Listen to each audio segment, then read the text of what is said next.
Today we're going to take a look at an almost forgotten classic, the single-shot falling block rifle. Now, really today, if you want to buy an affordable single-shot falling block, Ruger is really one of the few options you have.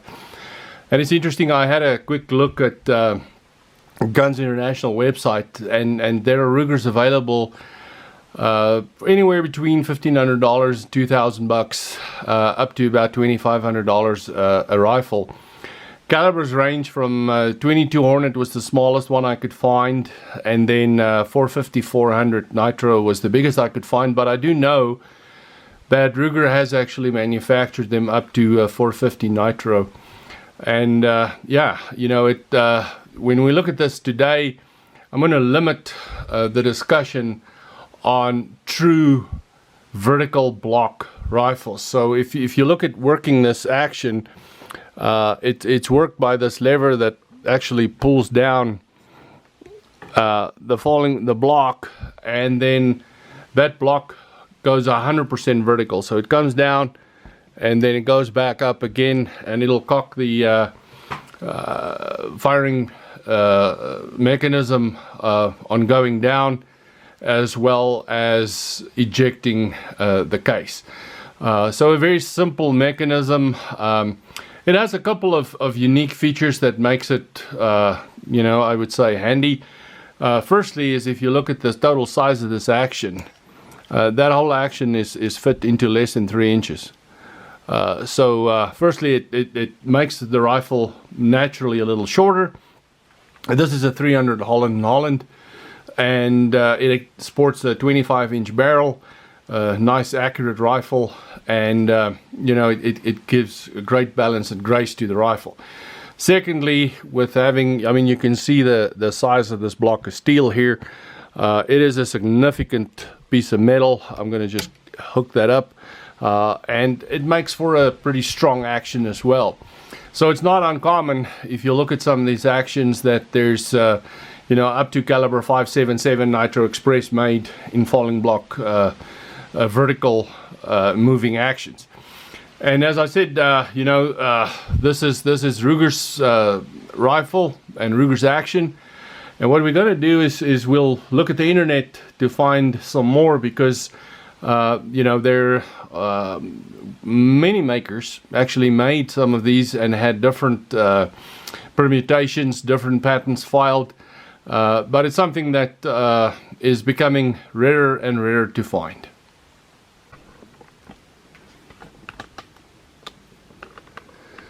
Now, just a couple of comments on working this action. As I said, once you take the lever and you open it all the way, there it cocks the rifle, and the safety is at the back here. It's got a tank safety. The bullet goes in, and when you close it, the bullet is kept in there, and this block of steel is providing a backstop. It has the firing pin inside it, and then there's a hammer, obviously, that's going to hit it. On pulling the trigger, it will fire that round, and on opening it after firing, it will actually eject that cartridge as well. Very sturdy, very simple mechanism. Safe on, safe off, safe on. So very simple, and we'll take a look at some other makers. I did rely pretty heavily on this book, the British Falling Block Breech Loading Rifle from 1865, put together by Jonathan Curtin. And you know, I do believe this to be one of the better books. It's very well illustrated. It starts off with the first patent filed for a falling block vertical rifle, and amazingly, you know, if we go back, that first patent was filed by Alex Henry. So if we look at Alexander Henry, that was the first person to actually, or the first company to file a patent on a 100% vertical falling block rifle. Now, something that was you know, I think when we look back at history, sometimes we like to figure out why people did stuff the way they did it. And that was actually, that specific rifle still had an external hammer. And really the falling block was kind of something born by necessity out of history. Because we were in the process in the 1860s, it was, the whole gun trade was in the process of moving from a muzzle loading firearm to a breech loading firearm. So we were in that period before we got to a bolt action. And, these rifles were just, I'm going to say it's a mental evolution of how to get a cartridge into the barrel from the back, fire it, get it extracted, and do it again. I mean, one of the major drawbacks in modern hunting with a falling block rifle is it takes only one bullet. It doesn't have a magazine that you can rapidly charge from. But that's, as I said, this book has all of the history of the different makers, and it's very interesting that if you peruse this book, even if we just look at the index pages, you will see that the most famous of these falling blocks is definitely going to be the Gibbs Ferguson, because a lot of other manufacturers use those rifles, those actions as well. But you'll see that there's, Rigby has falling block rifles. Holland had a Woodward patent that they used. Webley had some falling block rifles. Birmingham Small Arms had. Wesley Richards had. And W.J. Jeffrey had some of these rifles. So I'm going to try and look at the internet and find us some good quality photographs of some of these really almost forgotten guns. I was lucky enough to find this Alexander Henry, and this is where it all started. This is the original patent falling block with a hammer, and you can see on the bottom of the trigger guard, it actually had a little cylinder there where you had to press the cylinder to release the arm that actuated and dropped the falling block. In just a second, I'm going to show you a picture with the action open, but you can see the immense amount of detail on that. So here's the action open and the hammer is cocked, and you can see, in later developments, that little cylinder was simplified by having a much simpler deal just lock into the trigger guard. But this is the rifle that started it all. And, I would say they did a hell of a job in Edinburgh to put this together. It looks very, very, very functional. It functioned very well.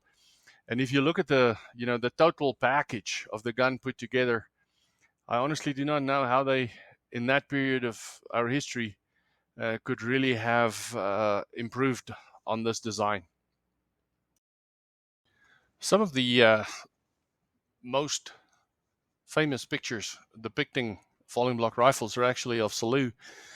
When he wrote some of his earlier books, there were some pictures in there with him with the falling blocks, and he actually utilized more than one. So you'll see that there's used small bores and big bores falling block rifles. And I actually have to give credit to quite a couple of people because I used their pictures in this video. I need to give credit to the folks at Guns International. They post guns for sale. The folks at Rigby, they recently made some absolutely stunning falling block rifles. And then, the folks at Steve Barnett Fine Guns. So we'll start looking at some of these guns and have a bit of a discussion. This is an original Gibbs Ferguson in caliber 5.77 Nitro Express. And as can be seen on the right side of this action, it sports a side lever safety lever.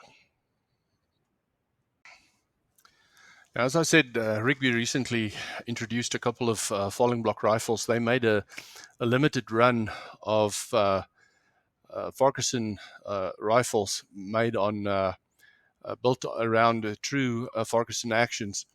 Now, these rifles are truly high-grade, high-end rifles of immense quality, aesthetic appeal, very well balanced. And they were all made in the 416 Rigby number 2 round, which is a rimmed 416 Rigby round. But absolutely unbelievable quality in these rifles. Next up is Wesley Richards, and in 1897 they introduced their own version of a falling block rifle, which was called the Wesley Richards New Underlever Action. And it actually had no relationship to the Ferguson design whatsoever. However, on this specific rifle, you can see on the area just above the trigger, it has a sliding safety mechanism right there. Now, interestingly, this underlever action was offered in a whole array of calibers by Wesley Richards. It started in calibers, even as small as a 303 British. They offered it also in the 318 proprietary Wesley Richards caliber. They even offered it in a 3240 Rook rifle. And then they obviously offered it in significantly bigger calibers, going from the 350 right up to the Wesley Richards 476 Nitro Express. And, I know that they actually, in this book, we could see that they also offered a couple of these rifles in 577 Nitro Express and even up to the 600 bore. Several of the gun makers also just sold actions and marked them.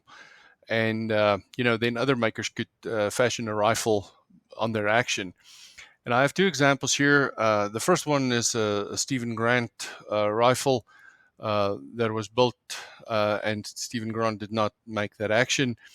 And following on that is a very nice case color hardened Charles Lancaster as well, which was built on an action which they acquired. Next up, we're looking at a Webley, and Webley actually did make some of their own actions. And very much like Gibbs Ferguson, they also retailed to others. So this is an actual Webley in caliber 453 1/4 Nitro Express. But according to the records, they also retailed to Army and Navy, William Evans, Greener, Holland, Charles Lancaster, and John Rigby. So again, an interesting outfit, making actions for themselves, but also selling it into the trade.